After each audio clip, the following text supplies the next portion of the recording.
Capítulo 3. Novamente ele entrou numa sinagoga, e ali estava um homem com a mão atrofiada. Assim, observavam-no atentamente para ver se curaria o homem no sábado, a fim de acusá-lo. Ele disse ao homem com a mão atrofiada: Levante-se e venha para o centro. A seguir, ele lhes perguntou: É permitido, no sábado, fazer o bem ou fazer o mal, salvar uma vida ou matar? Mas eles continuaram calados. Depois de olhar para os que estavam à sua volta, com indignação e profundamente triste com a insensibilidade do coração deles, ele disse ao homem: Estenda a mão. Ele a estendeu e a mão foi restabelecida. Os fariseus saíram então e imediatamente começaram a conspirar com os partidários de Herodes contra Jesus para matá-lo. Mas Jesus foi para o mar com os seus discípulos, e uma grande multidão da Galiléia e da Judéia o seguia. Ao ouvir falar de quantas coisas ele fazia, uma grande multidão foi ao encontro dele, até mesmo de Jerusalém, da Idumeia, do outro lado do Jordão e dos arredores de Tiro e de Sidom. E ele disse aos seus discípulos que mantivessem um pequeno barco à disposição dele, para que a multidão não o apertasse. Visto que ele curava a muitos, todos os que tinham doenças graves se aglomeravam em volta dele para tocá-lo. Até mesmo os espíritos impuros, sempre que o viam, se prostravam diante dele, gritavam e diziam: Você é o Filho de Deus. Muitas vezes, porém, ele lhes ordenou com firmeza que não dissessem a outros quem ele era.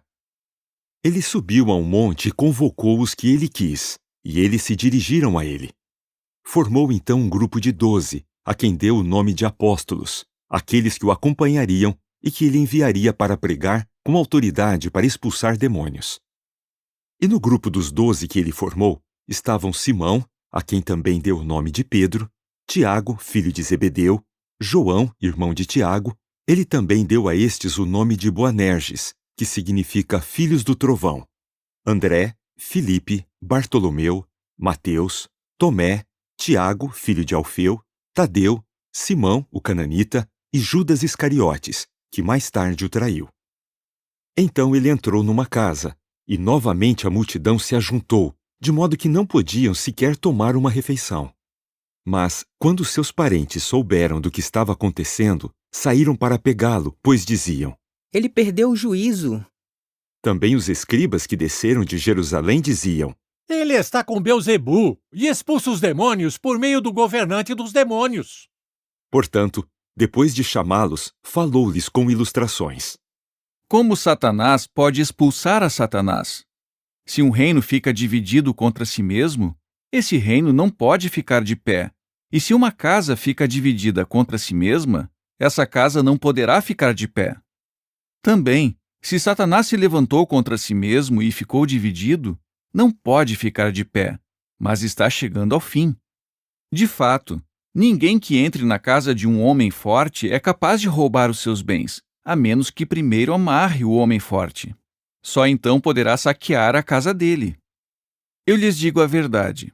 Todas as coisas serão perdoadas aos filhos dos homens, não importa que pecados cometam e que blasfêmias digam.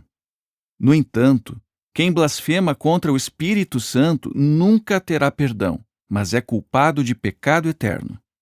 Jesus disse isso porque diziam: Ele está com espírito impuro. Chegaram então sua mãe e seus irmãos, e ficando do lado de fora, mandaram alguém chamá-lo. Como havia uma multidão sentada em volta dele, disseram-lhe: Veja, sua mãe e seus irmãos estão lá fora, procurando o Senhor. Mas ele lhes respondeu: Quem são minha mãe e meus irmãos? Então ele olhou para os que estavam sentados ao redor dele e disse: Aqui estão a minha mãe e os meus irmãos. Quem faz a vontade de Deus, esse é meu irmão, minha irmã e minha mãe.